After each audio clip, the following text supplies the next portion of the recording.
We are now joined by one half of the main event at UFC 256, Brandon Moreno challenging Deiveson Figueiredo for the flyweight title. And first, Brandon, I want to go back 3 weeks, UFC 255. You just beat Brandon Royval, first round knockout. How much of the main event that night, Figueiredo's title defense, were you able to see backstage? Um, Crazy night that night, brother. Uh, we fought in the same car, in the same night in November 21st. I beat Brandon Royval in the first round, by TKO. He has some problem with his shoulder, but before that, I was dominating the fight. So I'm so focused in the victory, and what happened in around all that first round. So I get the W that night.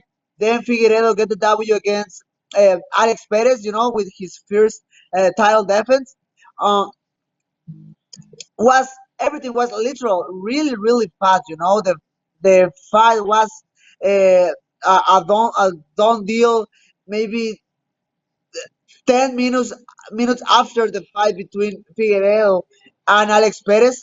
So everything was weird, but at the same time, it is what it is, and I'm excited. I'm excited for this opportunity. And you won in the first round. You see a guy who Yes. you obviously would love to face in the first round. What was the feeling like to not just see him win, but win and do so fairly quickly, not taking a lot of damage so that he might be available for a quick turnaround? For this fight was so important, if because if I had some injury that night, maybe the fight can't be possible. But I was amazing that night. I don't have any injuries. My cardio is on point. I can fight 6 or 7 rounds if it's necessary. The same for Figueredo. I respect Figueredo too for that because he took the fight very quickly. Um, we are ready to put some good statement that night between us. How does your body feel after 3 weeks ago, weight cut, fight week, fight night, and now entering another weight cut this week? How is everything going? Man, I want to be honest with you because I feel amazing. I love food. I think everybody here in this world loves food, just like me. But it's about sacrifice. It's about this game. I can eat something good after the fight, after the winning the belt. Right now, I'm so focused in the fight for the title. I need to win this belt for my family, for my country, obviously for me. So yeah, it's just what's that. Right now, I'm very light. Actually, I'm lighter than the last weight cut against Brandon Royval. So the problem won't be a problem for me. And you're a young guy. You turned 27 today. Happy birthday. It's been quite Thank a you. route for you, though, here to this point. I want to go back to the Ultimate Fighter. It was a tournament of champions. And for you, they ranked all the champions of the 16 fighters. You were 16th at the time. How did that make you feel entering that house with that ranking? I understand. I was the champion in a smaller promotion. I remember that tournament. That the Ultimate Fighter was crazy because the champion of Thailand was there, the champion of RFA was there, the champion of Choro Brazil and Japan was there. A lot of good champions of the biggest companies around the world was there. I was the champion on a smaller promotion in Arizona, WFF. Um, I make a lot of good fights there, so I understand that moment, but I, I was very motivated in that tournament. Obviously, I lost in the first episode in the first fight, but all the experience I won that night changed everything for me. So, where did you grow the most as a fighter in your time in the house? Um, Experience. For example, I used that season, all my time there in the house, training with these amazing guys. I used in that time like a training camp, like a little training camp. In that moment, what my coach was Joseph Benavides. He helped me too much, and not just Joseph Benavides. I remember my coaches was um, Danny Castillo, Juan Chuleta, Dwayne Ludwin, TJ Dillashaw was there too. So all these guys helped me too much to grow up, to and get too much experience. And you go from 4 years ago, tough house, age 22, and climb the ladder now to a title shot. At what point in that journey did you realize you had the capability to potentially be a world champion someday? I think uh, after my release of the company,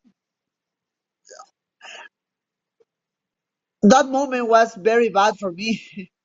That moment was very bad for me. And I remember when I go back to the company, to the UFC, fighting against Oscar Oskarov in Mexico City. I was always thinking about, I don't want to go out of the company again. I deserve to be a UFC fighter, and I deserve to be a successful fighter in this company.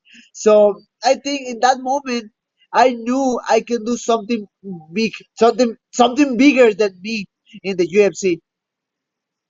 And you've been tremendous since you came back to the UFC. Again, fighting for Thank the you. title this weekend, UFC 256 against Deiveson Figueiredo, who I don't need to tell you, he's won 5 in a row, 4 finishes, 3 in the first round. When you look at Figueiredo in the octagon, what's something that you see that you appreciate that maybe somebody like me might overlook, might miss? Yes, man. Obviously, I have too much respect for Deiveson Figueiredo. No, he's talking some trash talk about me. Trying to sell the fight is fine, but I have too much respect for him. He's amazing. He has really good skills. He has power in his right hand. He's Brazilian. Jiu-jitsu is amazing, but man, I'm a really hungry guy. I'm hungry. I'm hungry of victory. I'm hungry of glory. um, that changed too much this fight because I really want to win this belt. I really want to change the life of my people in Mexico. I want to change the life of my family. I want to change my life. So it's about my mindset. I'm brave. I'm, you know, I love to exchange punches with the people. I know, again, the power of Figueredo is different, but man, I'm ready. I'm so ready. I want to be the next flyweight champion.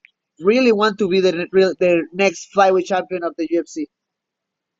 And you have surprised people before. You are the betting underdog in this fight, but you've been the betting underdog 6 times in your UFC career, and you have 4 wins, 1 draw, and 1 loss. That is a tremendous record. How do you explain your ability to overcome the odds in a somewhat literal sense very frequently in the octagon? Man, it's easy. I don't I don't care about the thoughts of the other people. I don't care what the people are talking about me or talking about my opponent. I just try to stay focused on what I want to do in the fight. Um, I know I'm technical than him. I know I'm faster than him. My Brazilian Jiu-Jitsu is on point too. So it's just the power of Deiveson Figueiredo, no? It's just that. And I know he's brave too. He loves to try to kill the other guy. Um, but man, I don't care what happened with the other people. It's just me. Last question for me, Brandon. We appreciate the time. What would it mean to you to be able to bring the UFC gold back to Mexico, to Tijuana, and to represent the people in your hometown as a world champion? Man, after that, everything changed. You know, the evolution, the sport in my country will change too much after my victory. We need this kind of real amazing fighters in our country. Who represent the Mexican heritage. Um, I know I can make some the huge companies, the government in our country start to support this sport, and man, I know I can do something huge if I get the title that night. Brandon, happy birthday, best of luck, and all the best. God bless, my friend. Feliz cumpleaños, buena suerte, y Dios te bendiga, campeón. Appreciate it. Muchas gracias. Thanks for watching ESPN on YouTube. For live streaming, sports, and premium content, subscribe to ESPN+.